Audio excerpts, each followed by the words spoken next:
ছাড়ো, বলছি লাগছে আমার, আমার লাগছে সোনা, এবার ছাড়ো, কেউ এসে পড়বে। হাই বন্ধুরা, তোমরা সবাই কেমন আছো? আশা করি ভালো আছো। বন্ধুরা, এই গল্পে ডুব দেওয়ার আগেই বলে রাখি, লাইক শেয়ার করতে ভুলবেন না এবং আমাদের ইউটিউব চ্যানেলে প্রতিদিন দুপুর 2টায় ভিডিও দেখতে হলে চ্যানেলটি এক্ষুনি সাবস্ক্রাইব করে বন্ধু হয়ে পাশে থেকো। আশা করি শেষ অবধি হেডফোনে মনোযোগ দিয়ে শুনলে দাঁড়িয়ে যাবে, তারপর পানির টপ টপ ঝরবে, আটকাতে পারবেন না, তখন আমাকে লাগবে। তাহলে চলো শুরু করি। আমি রুবিনা, বয়স 26, আরবি পড়াই ছাত্রীদের। সন্ধেবেলায় জানালার পাশে বসে চা খাই আর আকাশ দেখি, কিন্তু কিছুদিন ধরে মনে হচ্ছে কেউ যেন আমায় দেখছে। জানালার ওপারে সেই গলির মোড়ে একটা কাঁচা বাড়ি, সেখানেই নতুন ভাড়া এসেছে এক ছেলেটা। নাম জানি না, কিন্তু তার চাহনিতে কিছু একটা আছে যেন চোখ দিয়ে আমায় ছুঁয়ে দেয়। আজকে আমি হালকা নীল শাড়ি পরেছিলাম, গরমের জন্য ওড়নাটা ছিল বেশ খোলা। ছেলেটা রাস্তা দিয়ে যাচ্ছিল, চোখে চোখ পড়ে যেতেই থেমে গেল। হাত কাঁপছিল আমার, চায়ের কাপ ঠোঁটের তোলার সময়ও বুঝতে পারছিলাম আমিও কিছু একটার জন্য কৌতূহলী হয়ে পড়েছি। সেদিন সন্ধেবেলা হঠাৎ বৃষ্টি নামল, জানালার কাচের টুপটাপ শব্দ পড়ছিল। আমি এক কাপ চা নিয়ে দাঁড়িয়েছিলাম জানালার ধারে। ভেজা বাতাসে পর্দা উড়ছিল, আমার চুলগুলো এলোমেলো হয়ে গিয়েছিল। ঠিক তখনই আমি তাকে আবার দেখলাম। ছেলেটা রাস্তার পাশের তালগাছটার নিচে ভিজে দাঁড়িয়েছিল, মাথায় ছিল না ছাতা, চোখে ছিল আগের মতোই সেই পুড়ে যাওয়ার মতো দৃষ্টি। আমি ঠোঁটে কাপ তুলেই হঠাৎ শুনলাম নিচ থেকে ডেকে উঠল আমাদের পাড়ার মুস্তাফিজ কাকা। ওই যে ছেলেটা ভাড়া এসেছে না, নাম আরমান, উনি তো আগারগাঁও থেকে এসেছে, গার্মেন্টসের সুপারভাইজার। আরমান! আমি কাপে ঠোঁট রাখতে ভুলে গেলাম। নামটা শুনেই বুকের ভেতর কেমন কাঁপুনি ধরল। একটা অদ্ভুত ভয় যেন বেয়ে উঠল পায়ের গোড়া থেকে গলা অবধি। আমি জানালার পর্দাটা টেনে দিলাম, কিন্তু জানালার কাঁচের ছায়ায় আমি দেখলাম সে তাকিয়েছিল, ঠিক আমার চোখে চোখ রেখে।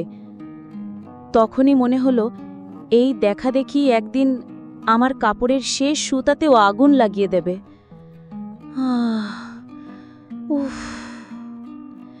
সেই রাতে ঘুম আসেনি। বিছানায় শুয়ে শুধু ভাবছিলাম কেন তার নামটা জানার পর মনে হলো আমি আর নিরাপদ নই, নিজের মধ্যেও নয়, ওর দৃষ্টিতেও। বিকেলটা ছিল অদ্ভুত রকমের নীরব। আমার চা রুটিন তো ঠিকই ছিল, জানালার পর্দা টেনে দিয়েও মনটা বারবার খিড়কির দিকে ছুটছিল। কেন জানি না মনটা ভেতর কেমন এক অজানা অপেক্ষা কাজ করছিল। তখনই একটা টুক করে শব্দ হলো, গেট খুলে বন্ধ হওয়ার ধ্বনি, তারপর ধাপে ধাপে সিঁড়ি বেয়ে কারোর ওঠার শব্দ। আমার মন বলল এটা সেই। আমি দরজার সামনে গিয়ে দাঁড়ালাম, কিন্তু খুলি না, শুধু দাঁড়িয়ে রইলাম। হাতের মুঠোয় সালোয়ার কামিজের কপালে পড়ে থাকা ওড়নার ভাঁজটা শক্ত করে ধরেছিলাম। তারপর কঠিন গলায় কিন্তু নরম স্বরে শুনলাম, আসসালামু আলাইকুম ভাবি। আমার হৃৎপিণ্ড থেমে গেল। আমি চমকে উঠলাম, ধীরে দরজার ছিদ্র দিয়ে উঁকি দিলাম। আরমান দাঁড়িয়ে, হালকা গায়ে ভেজা শার্ট, চোখে চশমা, কিন্তু তাতে লুকানো নেই তার দৃষ্টি। একটা খাম হাতে বলল, এই বিলটার নিচের দাদু কাকাকে দিতে বলে গেল, কেউ ছিল না তাই আপনাকে। আমার গলা শুকিয়ে গিয়েছিল। আমি ধীরে দরজা খুলে একটু হাত বাড়িয়ে খামটা নিলাম। তার আঙুল ছুঁয়ে গেল আমার আঙুল। মাত্র 1 সেকেন্ড, কিন্তু মনে হলো যেন আঙুল দিয়ে শরীরের রক্ত উল্টো দিকে বইতে শুরু করল। আমি চোখ তুলে তাকালাম না, কিন্তু বুঝলাম সে তাকিয়েছিল। পুরোটাই আমাকে না, আমার মনের ভেতরটা দেখছিল সে। আমি দরজা বন্ধ করলাম, কিন্তু মনটা আটকে রইল সেই ছোঁয়ায়।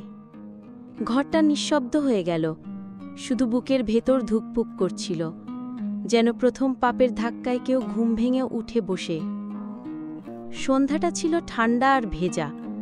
আমার পরনে ছিল সাদা সবুজ ছাপার কাজের শাড়ি, ওড়নাটা ঘাড়ের উপরে এলোমেলো রাখা, কারণ কিচেন থেকে উঠে এসেছি তাড়াতাড়ি। বাইরে বৃষ্টি পড়ছিল হালকা, জানালার কাছে ধোঁয়া জমেছিল।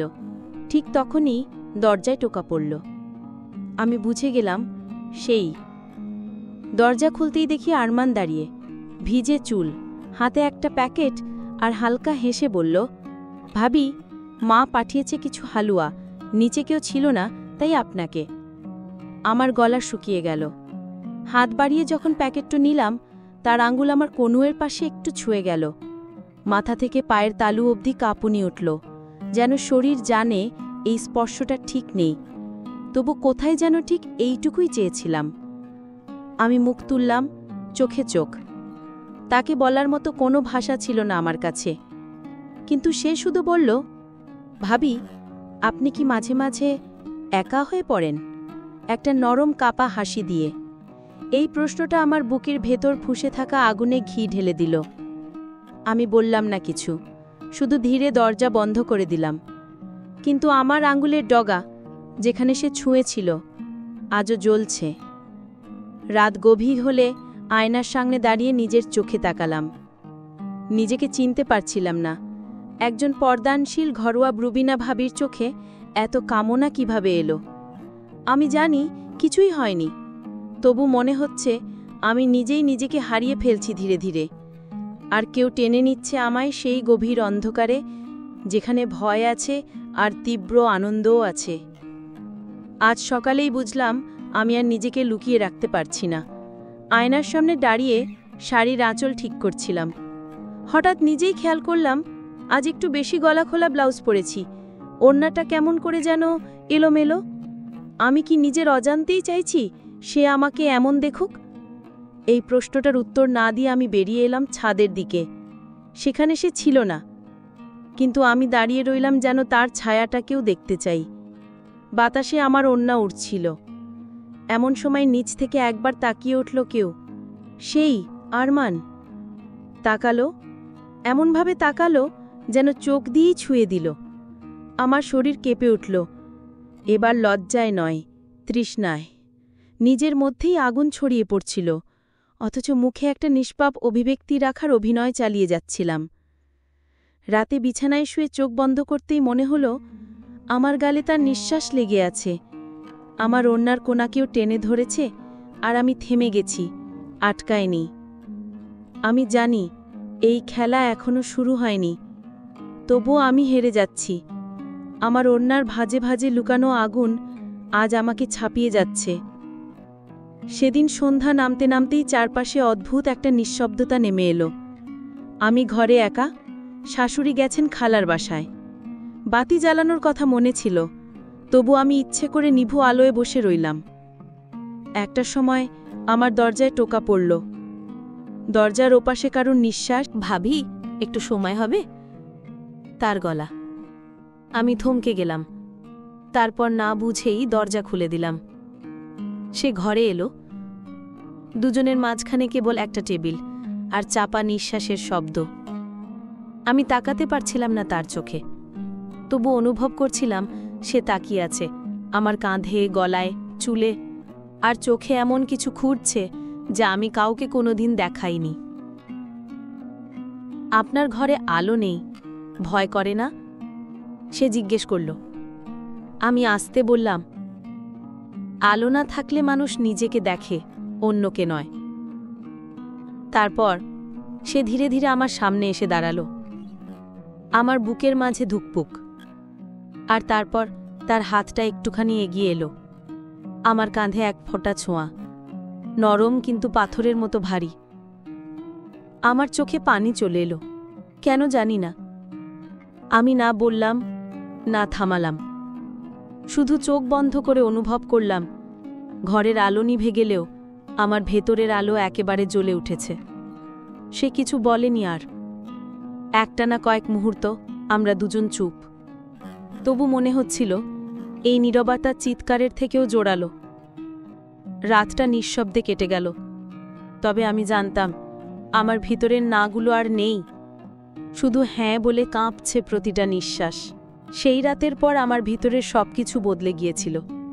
আমি চুপ করে কাজ করতাম, মুখে কিছু না, কিন্তু গলার তলায় যেন সারাক্ষণ কাঁপুনি লেগে থাকত। আয়নায় নিজের চোখে তাকাতে পারতাম না। একটা প্রশ্ন বারবার ফিরে আসতো, আমি কি ভুল করছি, নাকি এই ভুলটাই ছিল আমার সবচেয়ে সত্যি চাওয়া। সেদিন বিকেলে সে আবার এলো। কোনো কথা নয়, শুধু বসে রইলাম দুজন পাশাপাশি। আমি জানতাম এবার না বলা কিছু আর আটকে থাকবে না।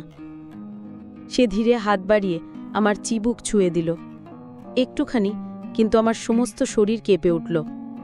আমি চোখ বন্ধ করে ফেললাম, যেন সেই ছোঁয়ার নিজেকে গলিয়ে ফেলি। তারপর যখন চোখ খুললাম, দেখলাম তার চোখেও কাঁপুনি। সে বলল, ভাবি, আমি আপনার চোখের জল দেখেছি, কিন্তু আপনি কি জানেন সেটা দেখে আমি পুড়ে যাচ্ছি ভেতর থেকে। আমার ঠোঁট কেঁপে উঠল, কিন্তু কিছু বলতে পারছিলাম না। আমি শুধু বললাম, তুমি কেন এমন করে তাকাও? আমি তো তোমায় কোনোদিন কিছু দিইনি। সে একদম কাছে এলো, বলল, আপনি যা লুকিয়ে রাখেন আমি শুধু সেটাই চাই, আপনার না বলা কথাগুলো, আপনার নিঃশ্বাসের কাঁপুনি। আমার চোখ থেকে জল গড়িয়ে পড়ছিল, আর সেই মুহূর্তে তার আঙুল আমার চোখের কোণে এসে ঠেকল। একটুখানি আর্দ্রতা, অথচ মনে হচ্ছিল সেই ছোঁয়া আমার সমস্ত শরীর জুড়ে ছড়িয়ে পড়ছে। আমি থেমে যেতে চেয়েছিলাম, কিন্তু এবার আমার নিজের না কাঁপছিল, আর হ্যাঁ হয়ে বেরিয়ে যাচ্ছিল গলার কাঁপুনিতে।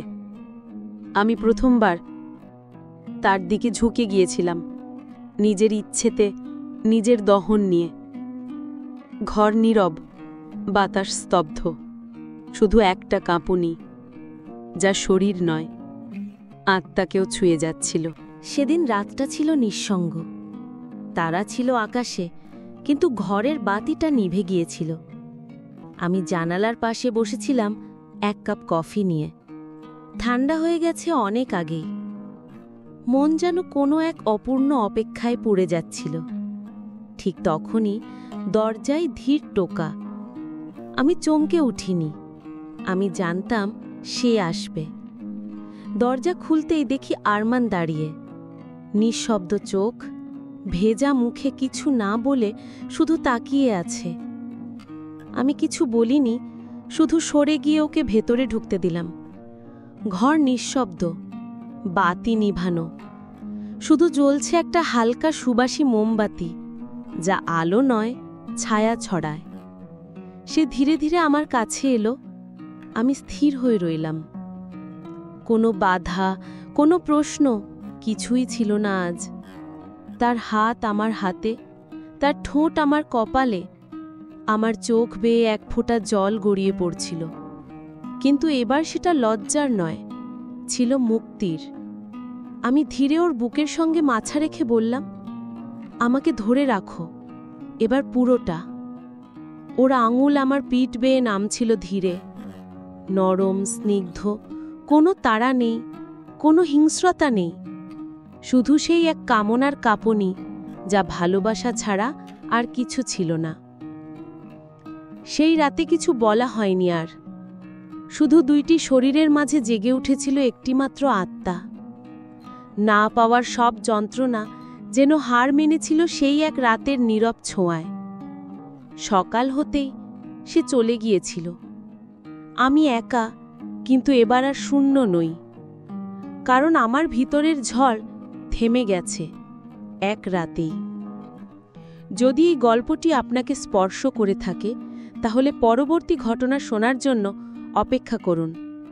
আর বন্ধুরা, আমাদের এই গল্প এক্স ইউটিউব চ্যানেলের ভালো ভালো গল্প শুনতে হলে প্লিজ এক্ষুনি সাবস্ক্রাইব করুন এবং পরবর্তী পর্ব মিস করবেন না।